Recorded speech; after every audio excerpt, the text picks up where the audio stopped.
सत्ता में वापसी के लिए कांग्रेस का मास्टर स्ट्रोक, कमलनाथ नहीं होंगे सीएम उम्मीदवार। राहुल विकल्प की तलाश में, सिंधिया प्रकरण बनेगा कमलनाथ की मुश्किल। दिग्विजय सिंह का दावा, संसदीय परंपरा में विधायक चुनते हैं नेता। अजय सिंह ने भी सीएम पद पर कमलनाथ की दावेदारी का नहीं किया समर्थन।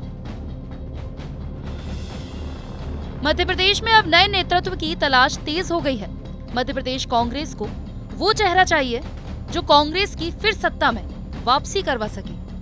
दिल्ली में राहुल गांधी ने साफ संकेत दे दिए हैं कि कांग्रेस को अब आगे देखने की जरूरत है। प्रदेश में नए नेतृत्व का उदय होगा, वरिष्ठों का सम्मान होगा, लेकिन नए नेताओं को मौका दिया जाएगा। दरअसल अमेरिका जा रहे राहुल गांधी से सवाल किया गया था कि क्या कमलनाथ मध्य प्रदेश में सीएम पद के उम्मीदवार होंगे, तो उन्होंने जवाब में कहा कि भैया मध्य प्रदेश में 150 सीटें आने वाली हैं। इसके बाद एमपी कांग्रेस के नेताओं के सुर भी बदलने लगे हैं। अजय सिंह तो पहले से ही कमलनाथ की सीएम उम्मीदवारी पर सवाल उठा रहे थे और जब उनसे सवाल किया गया तो उन्होंने साफ कर दिया कि राहुल गांधी इस मामले में बयान दे चुके हैं। इसके बाद अब किसी को कुछ नहीं कहना है। संकेत साफ है कि कमलनाथ की मुख्यमंत्री की दावेदारी को खारिज किया जा रहा है।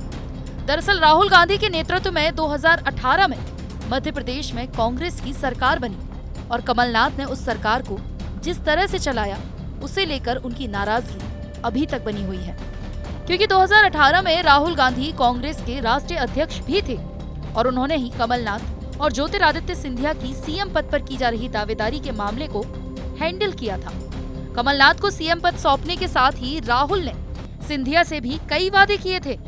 उन्हें सरकार से लेकर संगठन तक में महत्वपूर्ण जिम्मेदारी सौंपने की बात कही थी, लेकिन सीएम बनने के बाद कमलनाथ ने राहुल गांधी से किया कोई वादा नहीं निभाया था। उल्टा सिंधिया के कांग्रेस छोड़ने के पीछे कमलनाथ को ही जिम्मेदार माना गया था। ऐसे में अब राहुल गांधी जो संकेत दे रहे हैं वो कमलनाथ की चिंता बढ़ाने वाले हैं। ऐसे में इस बात के भी संकेत मिल रहे हैं कि कर्नाटक की तरह मध्य प्रदेश में भी 2.5 साल वाला फॉर्मूला लागू किया जा सकता है। यानी अगर कमलनाथ सीएम बन भी जाते हैं तो उन्हें 2.5 साल बाद सीएम पद से हटा लिया जाएगा।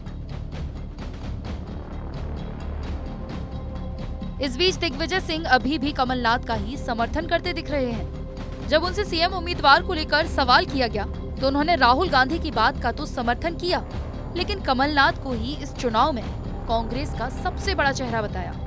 दिग्विजय ने कहा, हमेशा याद रखिए ये संसदीय लोकतंत्र है। संसदीय लोकतंत्र में डायरेक्ट मुख्यमंत्री का चुनाव नहीं होता। विधानसभा के सदस्य जिस पार्टी का बहुमत आता है उसके द्वारा चयन होता है। इसलिए राहुल गांधी या कांग्रेस के दूसरे नेताओं ने जो कहा वो अपने हिसाब से ठीक है, लेकिन मैं समझता हूँ कि मध्य प्रदेश के 99% लोगों की जन भावना ये है कि कमलनाथ के नेतृत्व में चुनाव लड़ा जाए। फिलहाल कमलनाथ ही प्रदेश कांग्रेस के अध्यक्ष हैं। दिग्विजय सिंह अभी भी कमलनाथ की उम्मीदवारी का समर्थन तो कर रहे हैं। वहीं चुनाव लड़ने वाले उम्मीदवारों को लेकर अजय सिंह ने बड़ा दावा किया है। अजय सिंह ने कहा कि जून में ही कांग्रेस उम्मीदवारों की सूची आ जाएगी। उन्होंने कहा कि हर चुनाव में उम्मीदवार थोड़ा देर से तय होते थे। इस बार ये तय हुआ है कि जून के महीने से ही नाम का ऐलान शुरू हो जाएगा। तैयारी और रणनीति नहीं बता सकते, हमारा सिर्फ एक लक्ष्य है, 150 पार। राहुल गांधी ने कह दिया, कांग्रेस पार्टी के सभी नेता मिलकर लड़ाई के मैदान में उतरे, सही उम्मीदवार का चयन करें और जो लक्ष्य दिया गया है उसे हासिल करें। जून में जारी होने वाली कांग्रेस की संभावित लिस्ट में 50-50 का फॉर्मूला अपनाया जाएगा।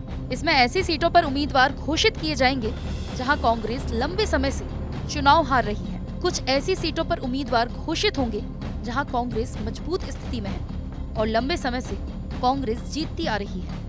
पहली सूची में करीब 100 नाम तय किए जाएंगे, जिसमें से 50 मौजूदा विधायक होंगे। उम्मीदवार चयन प्रक्रिया पर दिग्विजय सिंह ने कहा कि इस पर चर्चा चल रही है। कमलनाथ हमारी कांग्रेस पार्टी के अध्यक्ष हैं। चुनाव समिति बनेगी और फिर केंद्रीय चुनाव समिति ये तय करेगी। यानी अजय सिंह ने जो कहा उस पर सवाल दिग्विजय सिंह ने ही उठा दिए हैं, क्योंकि अभी चुनाव समिति ही नहीं बनी है तो टिकट कैसे तय हो पाएगी। लेकिन ये जरूर तय है कि इस बार कांग्रेस उम्मीदवारों के नाम जल्दी तय हो जाएंगे और मध्य प्रदेश में बीजेपी का मुकाबला करने को कांग्रेस पूरी तैयारी में है।